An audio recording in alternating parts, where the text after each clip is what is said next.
Assalamualaikum warahmatullahi wabarakatuh. Kembali lagi bersama kami Lingga Pos Online dalam podcast Ngopi Ngobrol Soal Pilkada. Hari ini kita bersama Kanda kita Hasbi Asadiki. Ya. Selamat datang, Kak. Ya. Jadi ini Kanda Hasbi Asadiki adalah anggota DPRD Sumatera Selatan yang sebelumnya adalah Ketua DPRD Kota Lubuk Linggau dan sebelumnya lagi anggota DPRD Lubuk Linggau. Jadi ini beliau ini sudah 2 kali jadi anggota DPRD di Lubuk Linggau dan sekali jadi ketua. Ya, kemudian di provinsi sudah 2 periode juga. Ya. Oke, jadi mungkin untuk mempersingkat waktu, seperti kita ketahui bahwa beliau saat ini sedang proses pencalonan wali kota Lubuk Linggau, dan kita ketahui bahwa sekarang se-Indonesia memang sedang memasuki masa pilkada. Mungkin lebih singkat kita langsung tanya dengan Kak Hasbi bagaimana pendapatnya mengenai pilkada ini. Jadi bagaimana Pak, ini persiapan kita lah, maksudnya untuk menghadapi pilkada ini. Ya. Bismillahirrahmanirrahim. Assalamualaikum warahmatullahi wabarakatuh. Pada masyarakat Kota Lubuk Linggau dan sekitarnya, alhamdulillah hari ini kami diundang oleh Lingga Pos Online untuk hadir di sini dalam satu rubrik ngopi ngobrol masalah pilkada. Ini satu momen, satu kesempatan yang baik untuk silaturahmi, dan kami berterima kasih diundang untuk mungkin menyampaikan beberapa hal kaitan dengan proses pencalonan kami di Kota Lubuk Linggau. Bahwa pilkada di Lubuk Linggau ini adalah serentak pilkada se-Indonesia yang akan dilaksanakan tanggal 27 November yang akan datang. Kami merasa terpanggil ya, karena memang di Lubuk Linggau selama ini memang berkiprah di Lubuk Linggau, sekolah di Lubuk Linggau, SD sampai dengan kuliah.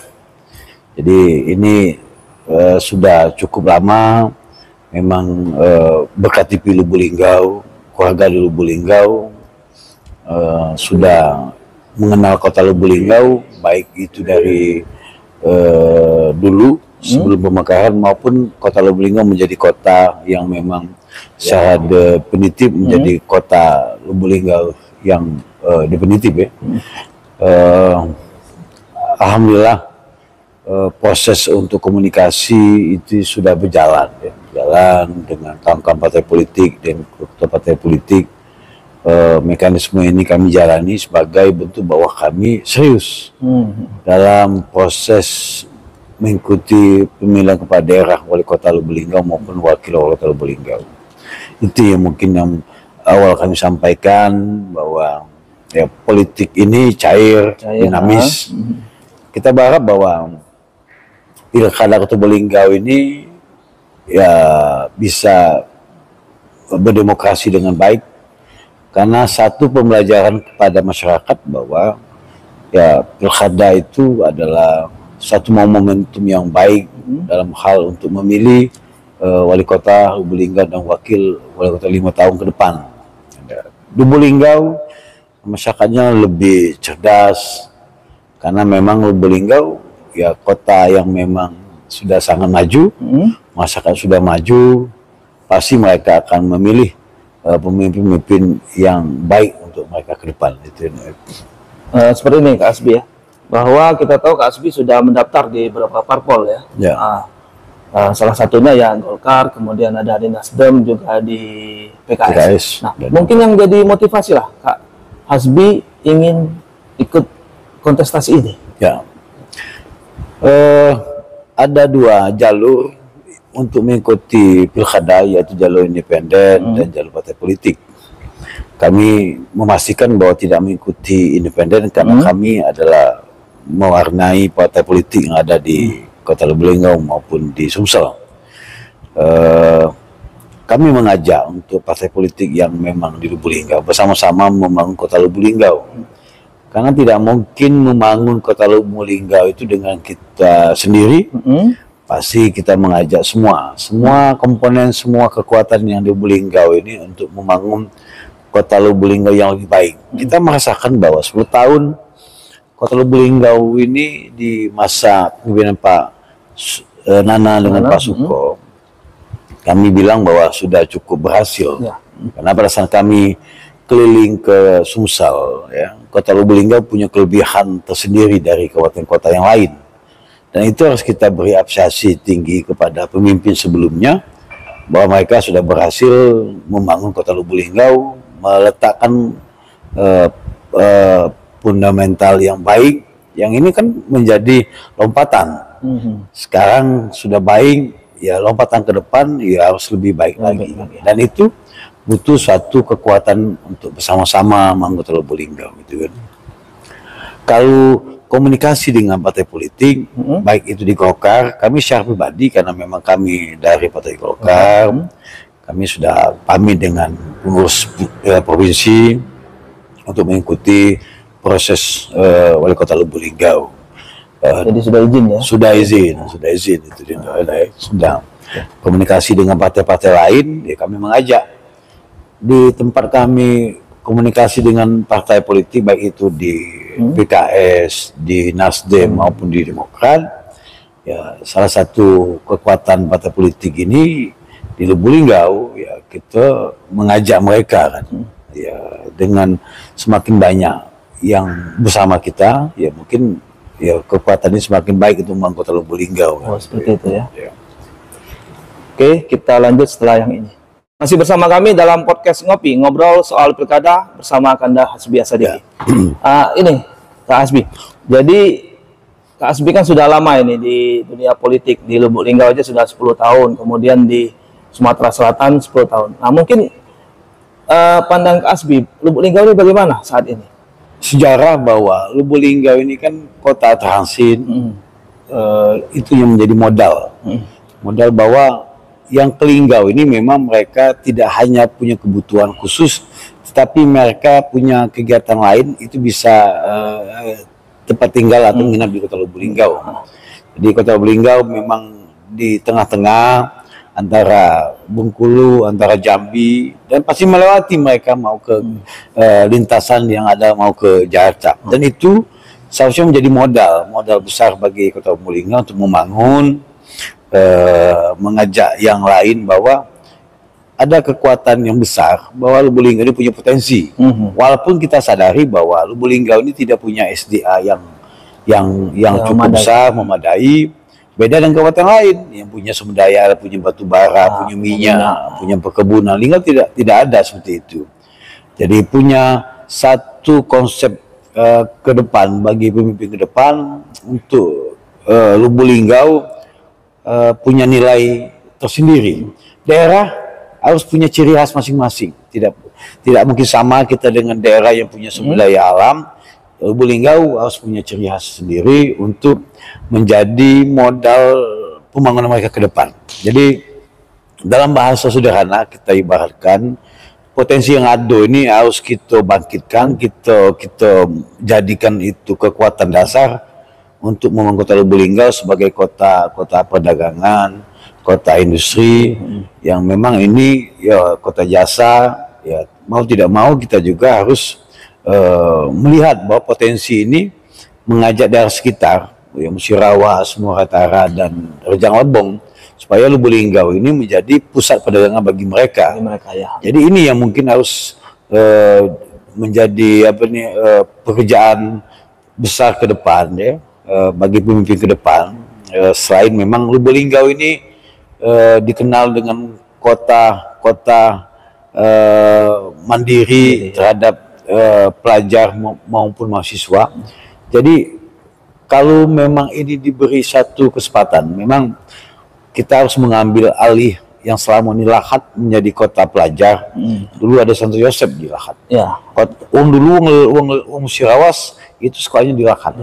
Nah, kenapa tidak sekarang ya kita ke depan ngajak mereka ke Linggau? Ya enggak. Jadi kita buka satu ruang bahwa Lubuk Linggau ini menjadi kota pelajar ke depan, dan itu menjadi modal penggerak. Salah satu modal, ingat, pembangunan satu daerah itu menggerakkan potensi yang ada di wilayah mereka masing-masing. Ya, itu modal awal. Ya, tidak tergantung dengan dana pusat. Kalau kita tergantung dana pusat, dana DAU pusat, tergantung di AK pusat, itu semakin lama semakin mengecil.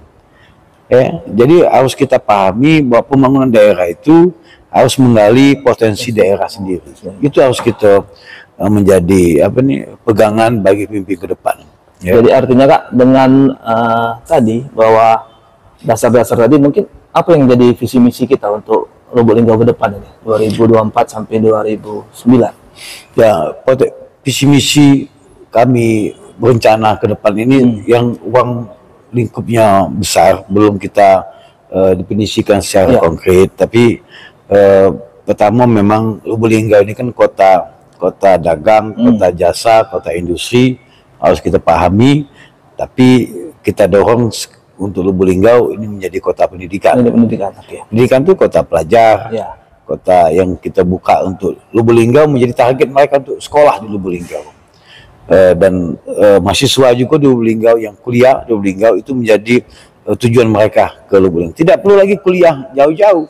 Nah, di Jogja, di Bandung, kalau Lubuk Linggau itu sudah punya universitas sendiri yang punya kemampuan dan standar mereka itu standar dari yang cukup diandalkan bagi daerah. Dan ini jadi penggerak ekonomi juga. Nah, itu jadi penggerak ekonomi, putaran ekonomi itu pada saat ada gerakan masyarakat yang punya kehidupan, pasti roda ekonomi akan berjalan. Ya, itu kan. Ya. Oke, kita lanjut setelah ini. Masih bersama kami dalam podcast Ngopi, ngobrol soal pilkada bersama Kanda Hasbi Asadiki. Jadi seperti ini Kak.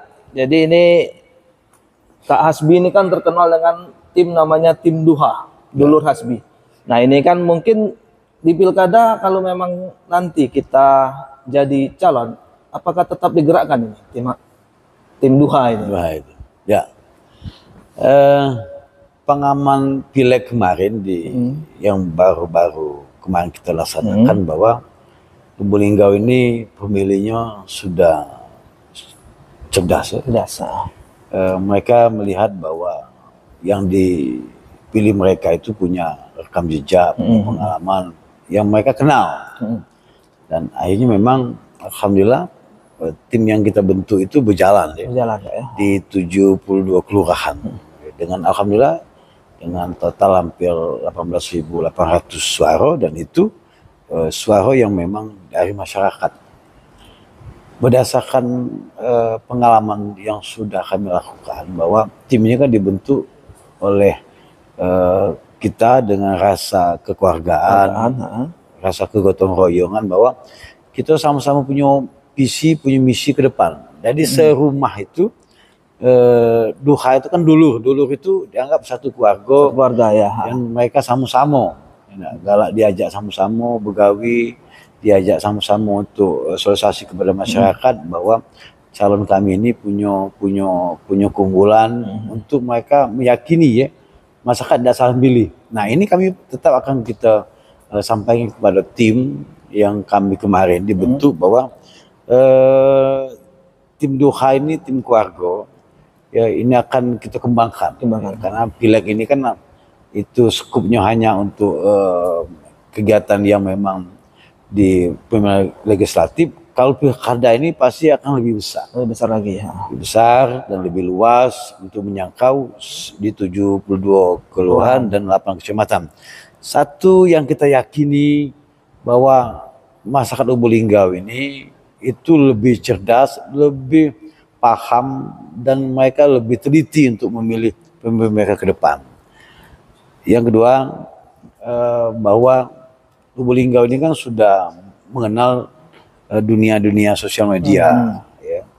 Hampir 70%, 80% pasti mereka punya HP, dan HP itu menjadi alat komunikasi bagi mereka. Dan pasti mereka melihat bahwa yang dalam proses pencalonan ke depan, ya mereka pasti akan memilih pemimpin yang mereka yakini bisa menjadi panutan mereka, punya keinginan untuk menjadi pengayom mereka, pelayan masyarakat, ya, tidak hanya menjadi pemimpin, ya, mengerti dalam kondisi masyarakat yang dekat Lubuk Linggau. Ya, jadi satu hal yang pembelajaran yang bagus, bahwa kita berharap semua pemangku kepentingan ya, bahwa pesta itu akan kita laksanakan demokrasi itu dengan senang, dengan bahagia. Nah itu. Tidak boleh ada intimidasi dari semua.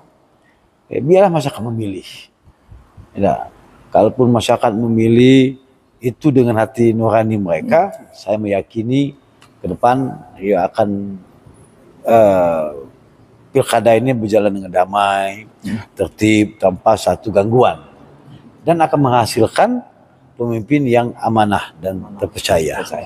Itulah harapan kita lah. Ya. Itu. Dan mungkin hasil dari pileg kemarin bahwa banyak pemilih kita yang di Lubuk Linggau, mungkin itu juga jadi dasar kita untuk ikut pilkada ini Kak ya. Ya. Nah, seperti itu. Tuh, dorongan dari yang masyarakatnya milih gitu kemarin, bahwa mereka berharap bahwa Pak Hasbi ikut dalam proses pilkada di Kota Lubuk Linggau. Itu kita menjadi modal bahwa kami didukung oleh suara-suara yang selama ini menjadi pemilih-pemilih dan masyarakat Lubuk Linggau. Ya.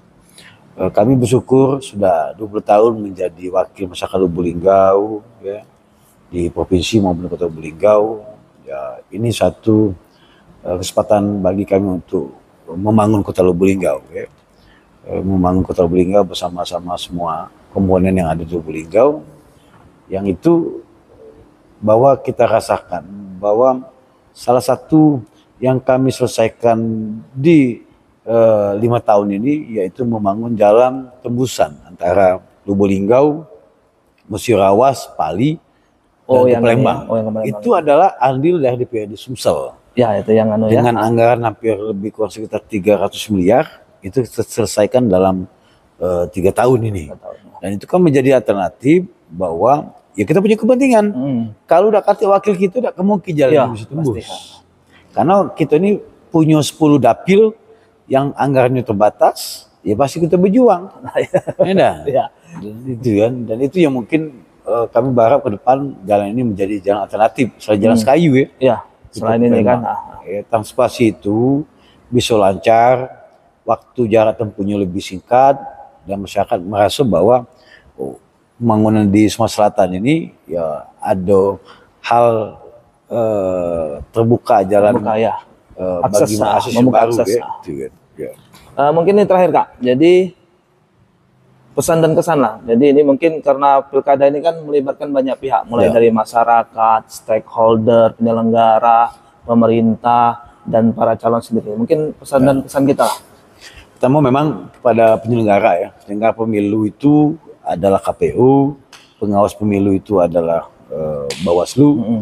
Berharap mereka untuk di tengah-tengah, netral ya, supaya pemilu ini tidak terjadi gejolak di tengah-tengah masyarakat.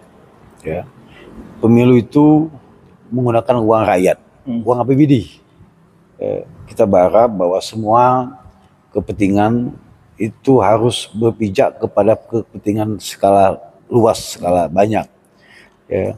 Kita berharap tim-tim atau pendukung ya tidak perlu terlalu melakukan eksploitasi berlebihan, mendukung berlebihan, ya. Karena ya biarlah masyarakat yang akan memilih pemimpin ke depan. Kita pun jadi tim ya dengan satu saling menghormati. Karena kalau gesekan itu terjadi itu akan berdampak luas. Jadi kita berharap yang mencalonkan atau partai politik juga harus menyampaikan kepada masyarakat atau pendukung mereka agar ya mematuhi segala aturan dan tidak bergesekan kepada satu sama lain. Ya, jangan, karena Lubuk Linggau selama ini sudah alhamdulillah zero konflik, tidak ada benturan. Ya, pilkada ini kita harap menjadi ajang demokrasi yang baik untuk memilih pemimpin wali kota ke depan. Itulah harapan dari masyarakat Lubuk Linggau yang kita lihat ya. Itu. Jadi pilkada yang berkualitas menghasilkan pemimpin yang berkualitas. Nah itu. Oke, terima kasih Kak Hasbi atas kehadirannya di tempat kami.